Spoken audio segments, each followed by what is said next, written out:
Welcome back to Dice at the Table Productions Tactical Onion series.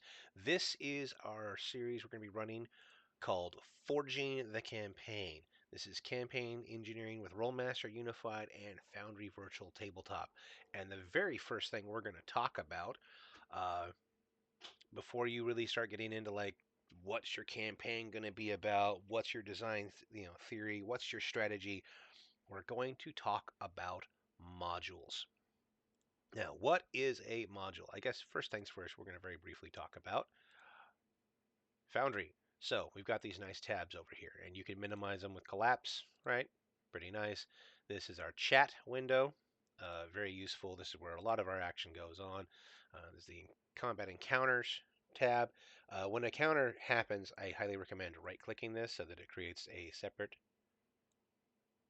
little window you can move away, because that way you can have both of these up at the same time. You have your chat rolling, which is where you're going to find like all your information. Anyway, that being said, you have your scenes. This is a layer because of Nexus. We'll talk about what Nexus is in a minute. You've got your actors, items, journal, rollable tables, card stacks, macros, music, compendium packs, game settings. This is where we're going to be hanging out for a minute here. So, game settings. Go over here, modules. Now, I am going to assume if you're using Foundry, you've figured out how to actually uh, find modules that you want. Uh, you know the concept of loading them up and then having to actually select them in here. But we're gonna start with that. Okay, so first things first. I have like 44 active modules. I'm gonna pare that down a bit. I have a lot of stuff I play with, but we're gonna like focus on drilling down to specifically the RMU modules. And of course, I hit enter, which makes me look like an idiot. All right.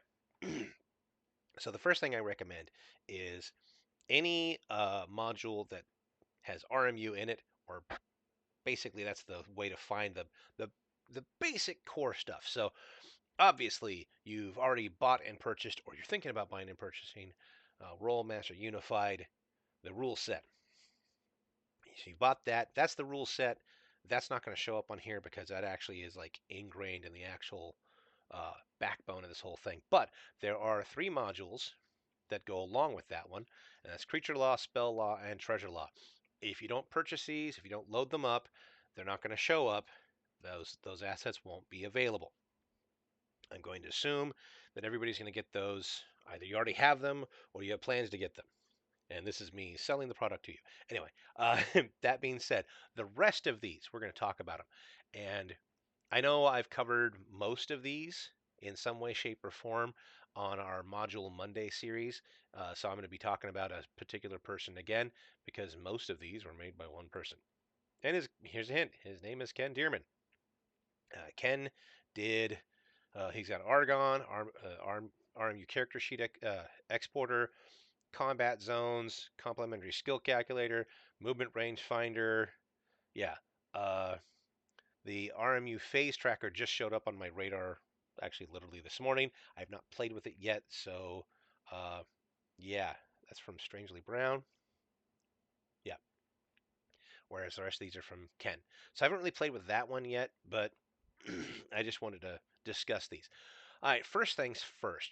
We're going to go ahead and minimize that part. Argon Combat HUD.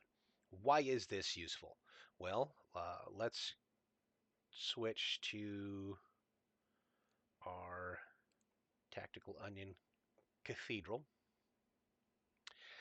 So if you have your character sheet, your generic character, here we go. Cleric the Cleric. You click them, you've got your character sheet, you've got your tabs, character, conditions, skills, arms, spells, inventory, talents, right? Cool. But that's an awful lot if you're in a fight. To bring this character sheet up, it blocks a huge chunk of the page. You can get a module called Pop Out. I'll talk about that later, where you can actually pop this out and it's its own tab. And that's kind of cool, especially if you have dual screens or multiple screens. You can pop out stuff and put it on a different screen. That's kind of useful. But we're not talking about that right now. We're talking about Argon Combat HUD. What Argon Combat HUD allows you to do is, well, first of all, we're going to wait for this to load because holy moly, There we go. All right. So we've got our rather large party here. We're going to look at, we'll pick on cleric because we already clicked on cleric. Um, so if you have Argon combat HUD loaded up, it should be over here as a toggle under your token controls, right? So obviously it's not going to show up for measuring controls, tile controls. It's under token controls. So token controls, lots of useful stuff in here, right? Measuring distance, always fun. What I love is when somebody, like, it's not quite their turn, and this is a little bit of a divergence, and they're measuring the distance for something, and like, okay, I can move those 40 feet. And then when it becomes their turn, they do this because they think they're clicking and dragging their character. And it's like, turn off the ruler, go back to character select. Now you can move the character, right? Always a fun, not exactly a rookie mistake because I've got players who've been playing for 4 years and it still happens at least once or twice a game session, if not once or twice a fight. All right, so that being said, we come down here to Toggle Archon Combat HUD. We click our character, we click this, down here, boom, here comes the character. And almost everything on the character sheet is on here, plus a rest option. So melee, make sure it's, you know, that thing right there is the little hand has to be solidified, and they've got that in their hand, right? Um, so if I were to target somebody and swing, obviously you're not. It's kind of a dick move to attack a party member, but I click this and it brings up the actual attack, right? Boom, done. Now, if I wanted to do this, oh, it's a crit, of course, it's a crit. I'm hitting the paladin in the back of the head. If I wanted to do this without Argon Combat HUD, I would, well, we'll shut this off just so I'd bring this up. I'd have to go to the arms section. Now, this is assuming I've already targeted my guy. If I forgot, then I've got to close this. Then I've got to retarget my dude, right? I double click the character, then go to arms law, come down here, make sure this is equipped, right? And then click this button right here, and then this comes up. So it's like 4 or 5 extra steps. Total pain in the ass, not very efficient. And that's just one element of Argon, right? I love the sound effects. We'll talk about those in a minute. All right, so we bring up Argon. You have melee, you have natural attacks, so sweeps and throws is one of the things he learns. Spells. This one is a little tricky, but it's your base list comes up here, right? Otherwise, again, you would have to, if you didn't use Argon, you have to go in here, go down to spells, click on Life Mastery, figure out which one you want. Oh shit, I forgot to target the guy. Close this again, target the dude, come back here in order to cast a spell, and then this comes up, right? Whereas I can just lickety split, here you go. Now, there are other uh, token action HUD type devices that do this same kind of thing. I don't know how compatible they are with Rolemaster, but I know Argon works for a bunch of there's a D&D version, there's a Pathfinder version, there's a Rolemaster version. We're paying attention to the Rolemaster version, but there's also like Token Action HUD, which does this same kind of thing but differently. Honestly, when I first started playing around with Argon, I'd been using Token Action HUD, and I thought Argon was a little less intuitive, which was really stupid because Argon uses big icons to show you everything. So it's super easy to like click on a thing. So you go spells, skills, here's all your skill categories. So subterfuge, ambush, concealment, blah, blah, blah. Like once you figure out how it works, it's so simple and convenient, right? And then like, oh, I'm going to rest. Brings up the rest, option.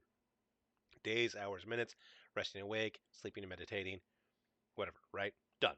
Super easy, super fun. And that is Argon. And we're going to shut that off real quick. We're going to turn that one off as well because we're not there yet. All right, now we're going to go back to here and we're going to go down the list again with our RMU character sheet exporter. Do I really have to explain that one for you? All right, I'm just being a smartass. All right, so let's load up our character sheet, and you can either get it by double-clicking the cleric or double-clicking cleric over here. It pops up, boom, done, right? Right here, export character sheet. Seems pretty simple, right? You click on that, takes a second or two to load up, gives you this, right? You got your standard layout, you got your compact layout, right? You've got your standard theme, dark mode, boba shop. I wonder what boba shop. Holy crap! So lots of colors. This right here makes me think of Mutants and Masterminds. You know, that four-color superhero kind of thing. That's kind of neat. Printer friendly, high contrast, right? There's your character sheet. You select which ones you want to what information you want loaded up. Pretty cut and dry, pretty simple. Really useful if you are, for some reason, if you're doing in person. If you're doing an in person and you design the character sheet and then you export the sheet, you print it out, and so you've got like a TV on the wall, or you've got the TV set into a table that everybody's around, and you give everybody their character sheet. Really useful. Um, that could be just handy dandy. Also, if you're playing and then you want to just export the character for like a tabletop, like in real life, old school pen and paper, break out the pencil, break out the graph paper kind of game, you can do that as well. Totally, totally doable. Totally, you know, yeah. So, export character sheet, very useful. All right, RMU combat zones. This is a fun one. I'll go ahead and close this. So, we'll pick on our paladin. We'll untarget him. Okay, we're going to move the paladin over here. All right, so in order to access this, to like toggle it on, toggle it off, there's this little dial washer thing right here. So you click on that.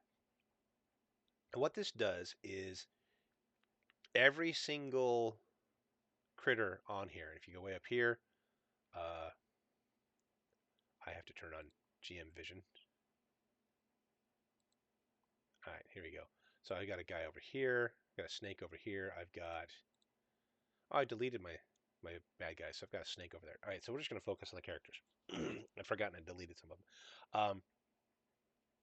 Basically, it creates this front flank or front facing flank and rear.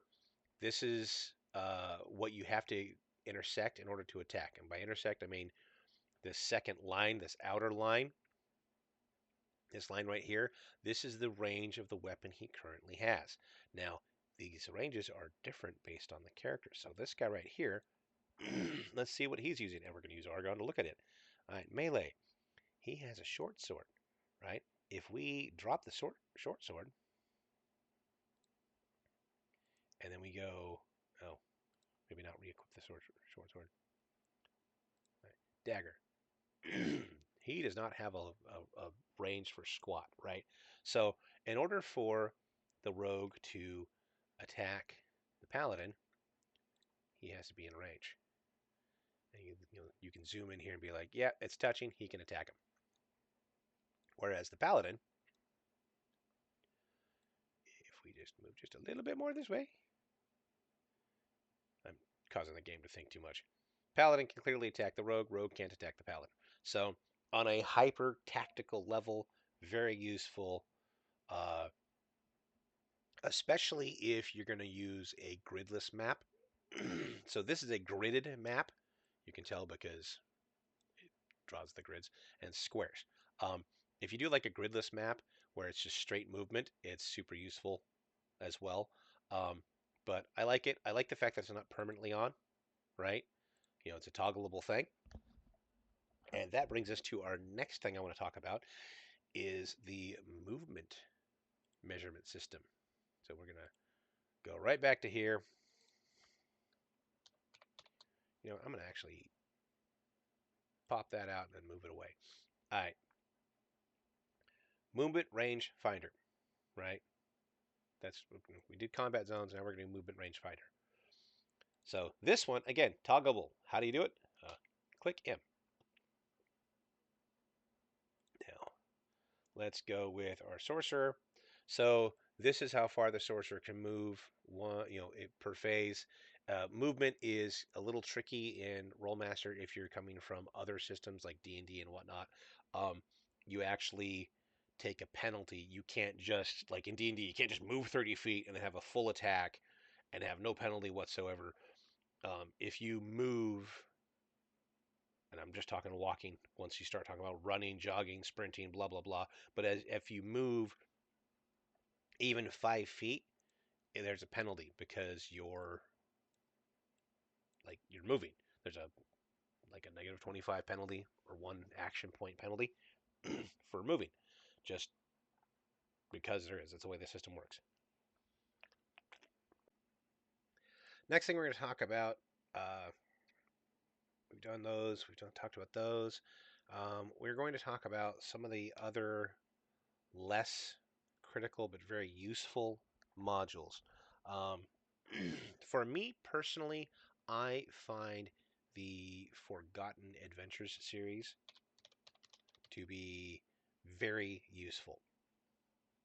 So, first off, we'll go to scenes. I'll show you this, guys, real quick. I added a Cyclops onto the scene to make things exciting.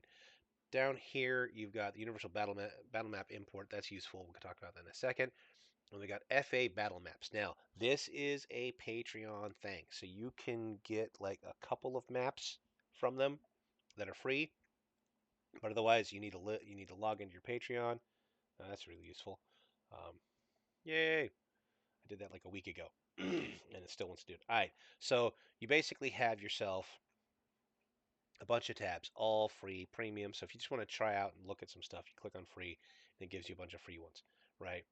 Yeah, the nematode, the occluding miasma, various maps. And I've used a lot of their maps for battle maps, which is kind of the whole point. That's why is what's called Forgotten Adventure battle maps. Um, Case in point, the desert slums and the temple we were just looking at. Um, I use these maps. Okay. Why do I use these maps? Because sometimes I don't have enough time to make a map, uh, especially if the players do something weird where they're like, "Hey, we're gonna swerve to the left when you thought we were gonna go to the right." Haha, fuck you! You've got to come up with something new. These are very fun, very fun and useful maps. Uh, yeah. Uh, Battle maps, very useful. Now, on top of that, I know I've talked about Forgotten Adventure Nexus. That's the next thing I want to talk about. Nexus is insanely useful. So, if you are using Forgotten Adventures tile tokens, which you can use in game and you can use with applications like Dungeon Draft, which is a dungeon building module. Basically, it's art assets you can use while making the maps to make your maps look different and unique, or I shouldn't say different and unique, and like every map looks different, like a psychotic fucking sociopath map. Um, but like thematically, all their assets have a very shared format. So like I'm not explaining it very well, but these are all your bad guys and your NPCs and player characters and whatnot. And there's a lot of these. These are the various token assets. Some of them are big, some of them are little, some of them are weird. We've got our trademarked D&D monsters in here. We've got angels, we got devils, and blah blah blah blah blah. But they're all top down. They all share a formatting. Right, it's a top-down perspective, which if you're doing top-down maps, kind of useful. Now we go to assets, and I'll be talking about this more when we talk about dungeon draft and things like that. But you have actual assets you can click and drag, and I'll just show you real quickly. Hopefully, I don't screw anything up. We'll just zoom in here. We'll take this coffin right here. I got to load them in first. You do have to like load it into your local memory and whatnot, download it, and then poof, there's a coffin. Oh my God, what happened? There's a coffin, right?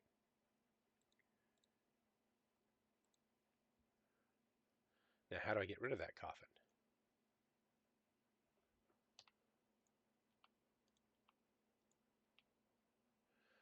one way we get rid of that coffin is we go to the Nexus Layer Manager and coffin.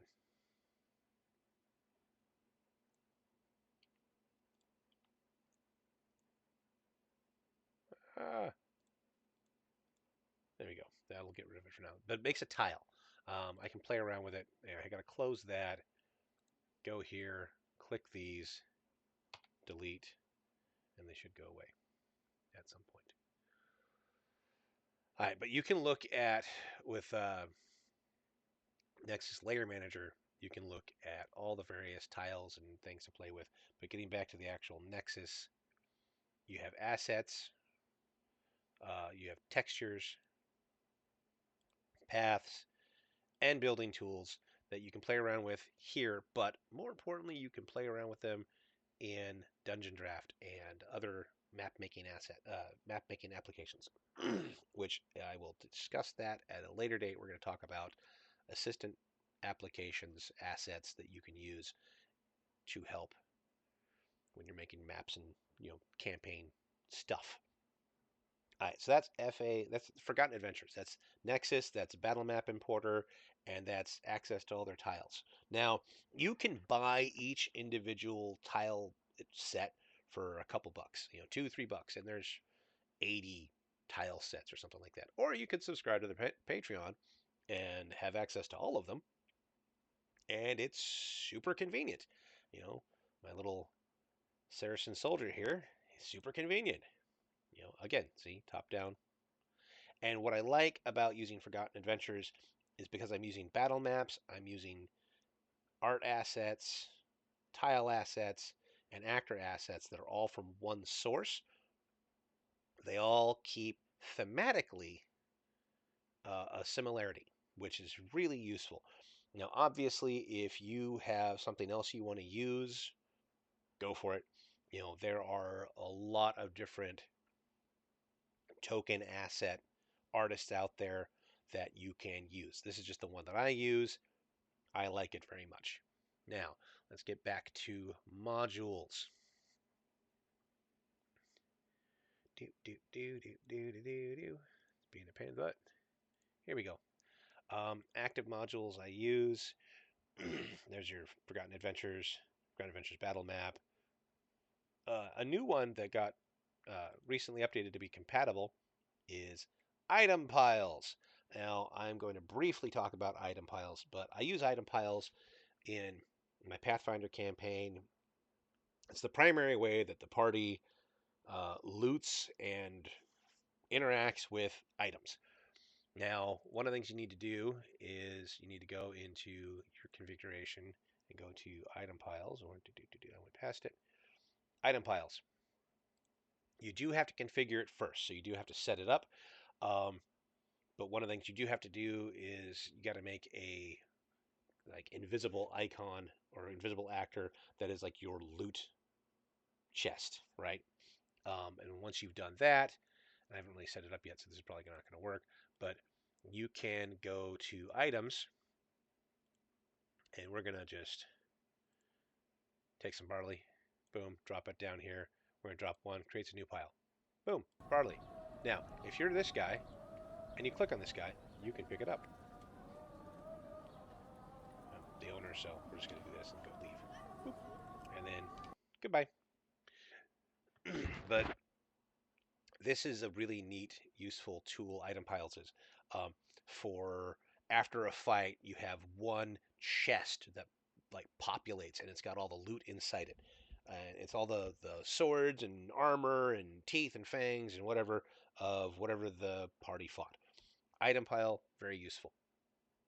I highly recommend looking into it. I recommend it, honestly. I really like them. All right, other ones we're going to talk about. Monk. Iron Monk's active title triggers, is damn near mandatory. And it's too complex to have me just try to stumble through and explain. But you can look them up on YouTube. Iron Monk is a huge asset. The stuff that he makes is just great.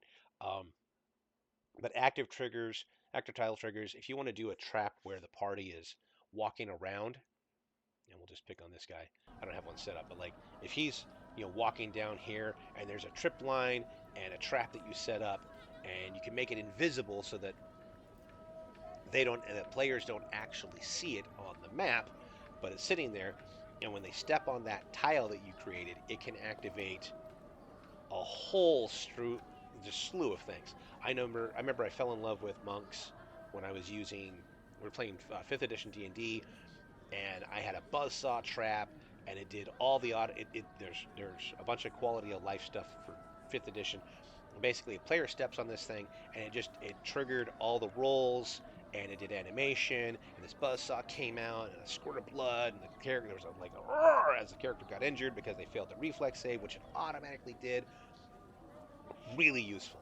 But I will show you right now what it can sort of do. So we make a tile. Okay.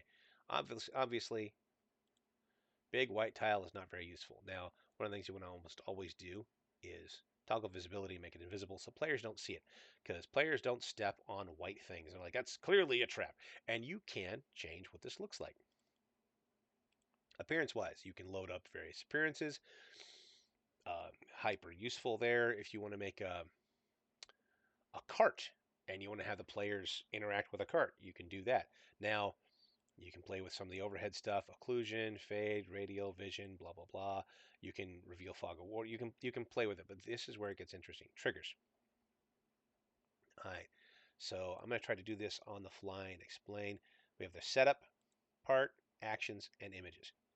So this is where you can again play with the images part, but actions. Click on here, activate or deactivate, attack, change permissions, chat message. We'll just do chat message. It's super simple.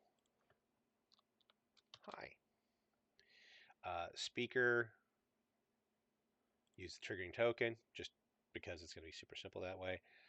We'll give it to everyone. Update. Update tile.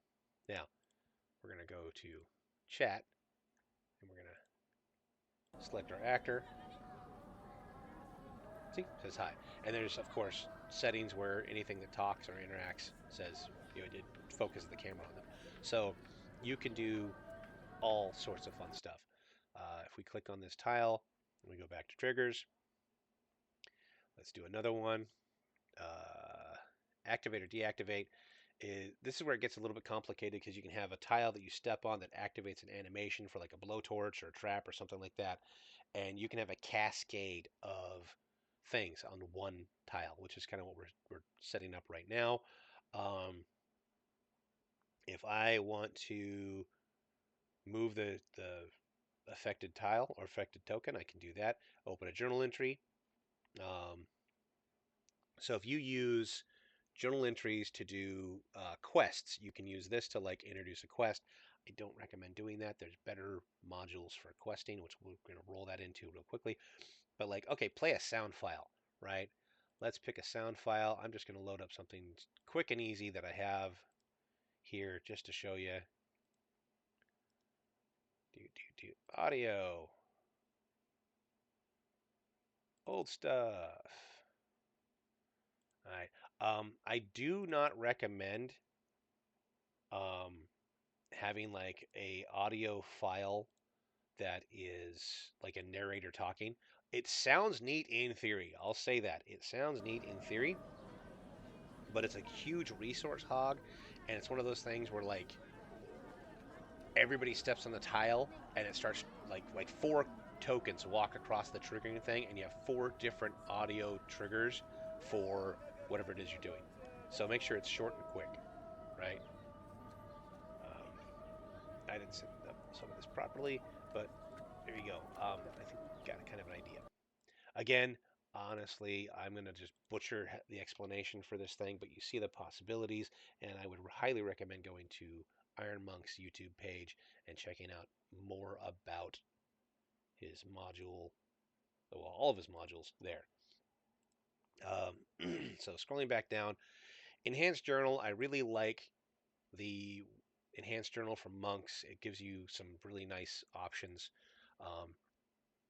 So like, let's, if I don't want to, I don't want to deactivate this and show you what the difference is, but I like the options for the enhanced journal. Scene navigation is really useful because it's up here in the corner. Um, you have your various scenes. So if you've got a lot going on, like you've got chat going, you've got a combat, you've got random stuff like that, and you don't want to click to scene, you can just use scene navigation. I I know I've talked about polyglot before. Polyglot, that's a language, which for Rolemaster, super useful. Polyglot, speak in English, English, French, German, Latin, or Spanish. These are the languages that I've loaded up into this campaign. So if you're playing a different game and they have loaded up a bunch of different languages, you can do this. And basically, our guy here, again, got to select a dude. It says in Spanish, hello, hello, scum, die. So anybody whose character knows how to speak and or read Spanish will be able to see what that says. Otherwise, it's gibberish. Really useful for like immersion, especially if you have fantasy languages and scripts and whatnot. Really nifty, really fun. All right, pop out. I talked about that already. It makes things pop out. Now PSFX, Perry sound effects. This one with automated animations set up.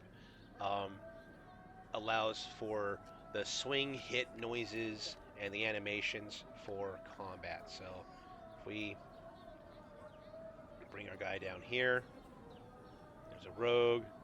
Rogue goes over here. Rogue's going to target him. And again, we're going to use Argon just to demonstrate. He switches to short sword. Takes the dagger off, so he doesn't have a penalty.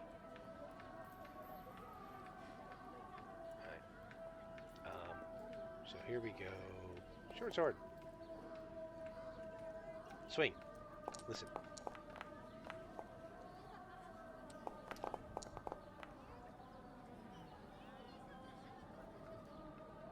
There you go. So we have the animation from automated animations, and we've got the noise from the sound effects module. Yeah. So those are kind of neat. I like the fact that I literally just installed the modules and they automatically did their part. I like how simple it was. Some modules you have to do a lot of setup and you have to know what the heck you're talking about. Alrighty. The other one, of course, Visage, I highly recommend. I'm still learning more about Visage, but see how this guy is kind of translucent? That would be Visage, because he's stalking. Right, obviously after an attack, he's no longer stalking, and he comes into view. Now, one of the fun bits that I saw in a recent update, you can set up Visage, where if your dude has 0 hit points, it transforms him into something else. And I have not... Okay, this is splatter, which is a thing. I have not set up Visage for that yet, so we'll bring it back. See, he's fine. I need to set up Visage for that, but like you can set it up to transform the body into a pile of coins. Was the demonstration I saw, but I immediately thought, ooh, corpse of guard, etc. There might be a bit of setup to that. I'm going to be playing with that. Hopefully, in the near future, you guys will see that in effect. Anyway. I think I've covered the modules I recommend, and I blathered on a little bit too much, and I will see you guys next time. This is Dice at the Table's Tactical Onion, and this is our series Forging the Campaign, where we discuss campaign design and campaign engineering with Rolemaster Unified and Foundry Virtual Tabletop. Our next episode is going to be organizing various tabs. We're actually going to look at a non-Rolemaster Foundry product that I really like how they organize and lay out the whole thing, like just the file folder structure, etc. Because if you notice, and I'll just show you here, this isn't terribly well organized. This is not going to be the final campaign module for the campaign I'm designing. I'm working on creating the assets and the scenes and all that stuff for a bigger project for a bigger campaign, and then I'm going to export that information into a clean, clean version of the Foundry module campaign, and I will have that as a nice organized thing. But yeah, you'll see here. I just have monsters. I have some stuff organized. It's not really laid out. Now, item-wise, I've got things organized pretty decently. Journal entry wise, I'm working on organizing that. I've got player area. This is the system reference document for combat for players to look at. I've got the books laid out, etc. So it's a little bit of structure, but not as much as I'd like. Some of these things are when you install a module, it tells you like how to do things, how it's supposed to set up. Anyway, I will see you guys later, though. Again, Dice at the Table, Tactical Onion. Um, if you like what you're seeing and or listening to me ramble on and on about campaign theory, blood effects, and other random crap, please go to patreon.com/dice at the table and put a coin in the bucket. I will see you guys next time. Goodbye.